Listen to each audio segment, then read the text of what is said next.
नमस्कार, सुप्रभात, जय श्री राम। मैं डॉक्टर पंकज कुमार, एमडी आयुर्वेद और पिछले 20 सालों से आयुर्वेद जगत से जुड़ा हूं। आज आपके समक्ष अपने चैनल डॉक्टर पूनीवाला के माध्यम से लेकर आया हूं कोरोना से बचने का देसी उपाय, या यूँ कहें कोरोना से बचने का देसी काढ़ा। इसको आप अपने घर में किचन के मसालों से ही बना सकते हैं। जैसा कि हम सभी जानते हैं, कोरोना एक महामारी का रूप ले चुका है। विश्व में अब तक 6,85,00,000 से ज़्यादा लोग कोरोना से संक्रमित हो चुके हैं और हमारे देश भारत में भी लगभग 1 करोड़ लोग कोरोना से संक्रमित हो चुके हैं, जिसमें से अब तक भारत में ही 1,40,000 से ज़्यादा लोगों की मृत्यु हो चुकी है। कोरोना एक महामारी का रूप ले चुका है और जैसे जैसे सर्दी बढ़ रही है, कोरोना का पुनः संक्रमण फैल रहा है। इसलिए कोरोना से खुद को बचाए रखना बहुत ही ज़रूरी है। हम सभी जानते हैं, गले में खराश, जुकाम, बुखार, खांसी, थकावट, हिचकी, पेट दर्द आदि बहुत सारे लक्षण कोरोना के होते हैं। जरूरी नहीं है कि प्रत्येक व्यक्ति में यह सारे लक्षण ही उपस्थित हों। 1 या 2 लक्षण होने पर भी कोरोना संक्रमित हो सकता है। कभी कभी कोरोना के लक्षण नहीं होते हैं, फिर भी हमें संक्रमण हो जाता है, जो हमारी रोग प्रतिरोधक क्षमता पर निर्भर करता है। विभिन्न समाचार पत्रों के माध्यम से यह सभी को ज्ञात होगा कि जल्द ही कोरोना की वैक्सीन विश्व के साथ साथ भारत में भी जनता जनार्दन को उपलब्ध होने वाली है। मगर आम जनता तक कोरोना वैक्सीन पहुंचने में 3 से 6 महीने का समय लग जाएगा। इन 3 से 6 महीने तक खुद को बचाए रखने के लिए हमें अपने शरीर की रोग प्रतिरोधक क्षमता को बनाए रखना है, जिससे कोरोना रोग का संक्रमण ना हो। आपको कोरोना से बचने के लिए इस देसी काढ़े का प्रयोग सुबह शाम नियमित रूप से करना बहुत ज़रूरी है, जिससे आपकी रोग प्रतिरोधक क्षमता बनी रहे। आइए जानते हैं इसमें क्या क्या औषधियाँ मिलाई गई हैं। इनको आप अपने घर पर ही मिलाकर बना सकते हैं। सबसे पहले शुंठी अर्थात सूखा हुआ अदरक, इसे विष भैंस के नाम से भी जानते हैं क्योंकि यह सारे संसार में अनेक विकारों में प्रयोग किया जाता है। इसके अंदर जिंजीबरीन नामक एक तत्व होता है जो बहुत ही प्रभावशाली होता है। इसके साथ ही शोध बताते हैं कि इसके अंदर विटामिन ए बी सी भी पाया जाता है। दूसरा है काली मिर्च। यह हमारे परिवार में प्रतिदिन प्रयोग होने वाला मसाला है। काली मिर्च यह हमारे स्रोतों का शोधन करता है, जिससे हमारे गले में जमा हुआ कफ बाहर निकाल आता है। साथ ही यह हमारे शरीर के अंदर अग्नि भी प्रज्वलित करता है। तीसरी पिपली भी हमारे दैनिक जीवन में प्रयोग होने वाला मसाला है। यह श्वास खांसी को खत्म करता है। साथ ही इसमें एंटी इन्फ्लेमेटरी गुण भी होते हैं, जो कोरोना के लक्षण जैसे गले में खराश, गले में दर्द या सूजन को कम करते हैं। तुलसी अर्थात तुलना रहित, जिसकी तुलना नहीं की जा सकती। यह बहुत सारे गुणों से भरपूर होती है और भारतवर्ष ही नहीं, भारत के बाहर भी प्रत्येक घरों में लगाई जाती है।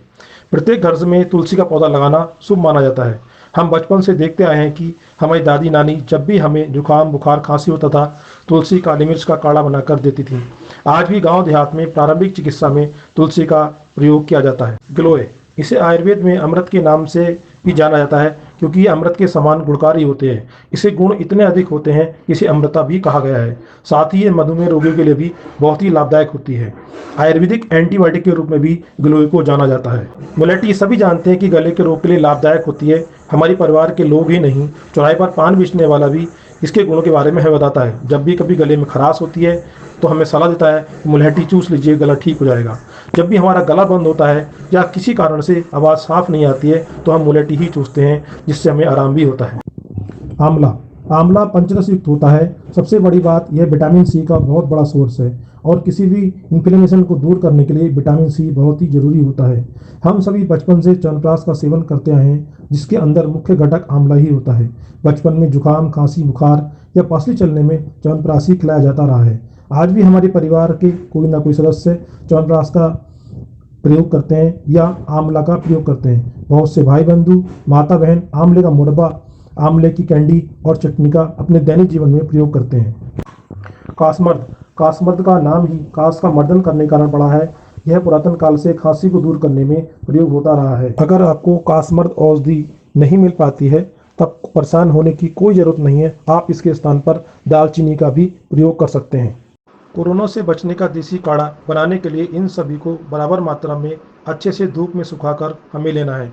इसके पश्चात इनको जौ या चावल के दाने के बराबर आकार में कूट लेना है या मिक्सी में डालकर ग्राइंड कर लेना है। अच्छे से यककुट कर लेने के पश्चात इनको एक सूखे जार में भरकर रख लें।